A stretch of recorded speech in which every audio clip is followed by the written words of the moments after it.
Stoveleg Media, igniting conversation.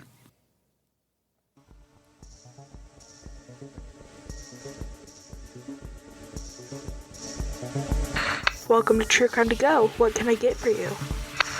I know I said this one would be lighter, so let's make it a missing person, but can we still make it really bad?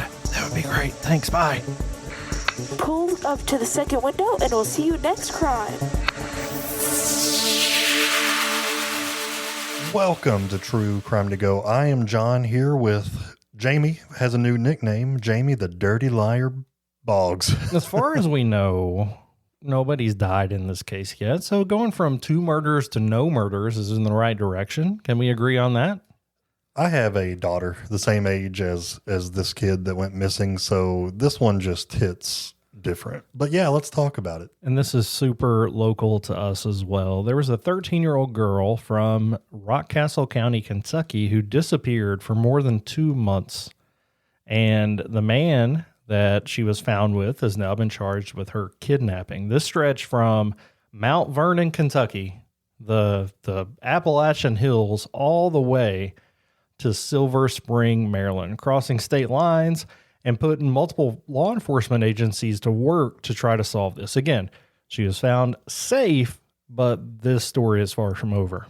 Absolutely. Law enforcement officers from multiple agencies, including the Rockcastle County Sheriff's Department, Kentucky State Police, the FBI, and the U.S. Marshals Service, all had to work together and coordinate efforts to find her.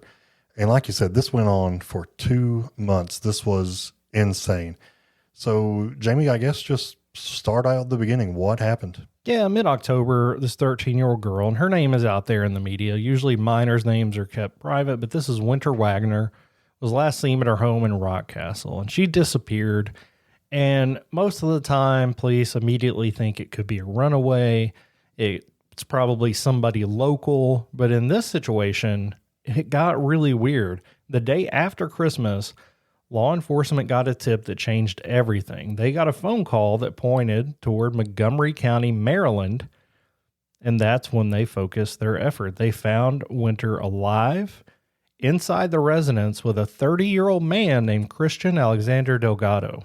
Yeah, he's actually 37 years old, and I can't imagine what was going on. I don't even want to try to imagine. But Delgado was arrested without incident. He was charged with kidnapping in connection with her disappearance. Authorities say that this child was taken to a hospital for an evaluation following her recovery. And, you know, he is not in Kentucky yet. I think he is going to be facing extradition. Is that how you say that? Yes. He will be extradited to Kentucky to face these kidnapping charges. So he has been in court already. His first court appearance took place December 29th, 2025 in Montgomery County, and cameras were not allowed inside the courtroom. But at that hearing, attorneys and prosecutors began laying the groundwork for getting him back to Kentucky, where the kidnapping charges originated. So he will be coming back to Kentucky to face the music for this crime. He's described this as a misunderstanding, saying, "I'm not a bad guy." Her family has come forward and saying that this is a situation where they finally feel like they can breathe again. But the story goes, at least as they start to uncover this, is that potentially they met online. He drove from Florida to pick her up, potentially took her back to Florida, but maybe just went straight to Maryland. Either way, they ended up in Maryland where they found him. But it started as an online relationship, which is obviously a big danger for kids as they have access to talk to people. But to be clear, he's a predator if this is true. This is not her fault.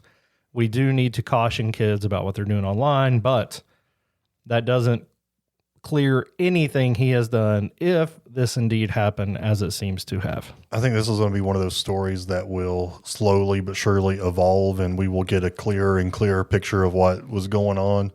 But for now, this is super new, but thank God that after 2 months of not having any answers, the kid is finally safe, and we know a little bit about what happened, and it looks like the wheels of justice are moving. Yeah, her being safe is a big deal. Having a lot of connections to that area, there's a lot of speculation about what happened. unfortunately, these stories don't always end with them being found safe. No, we've had cases in our own area where after 10, 15 years, we still don't have answers. So 2 months seems like an eternity when you're in the middle of it. But from other cases that we covered, 2 months, thank God that we have an ending to this one. Absolutely. And hopefully we will get all of those answers as they continue to become available. We will share them here on True Crime Cast. But for now, this has been a crime story in 10 minutes or less. Would you like crime with that?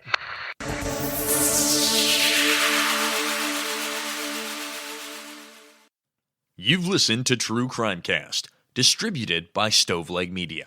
Check out stoveleg.com to find out more about your hosts and to find other podcasts to listen to. Stoveleg Media, igniting conversation.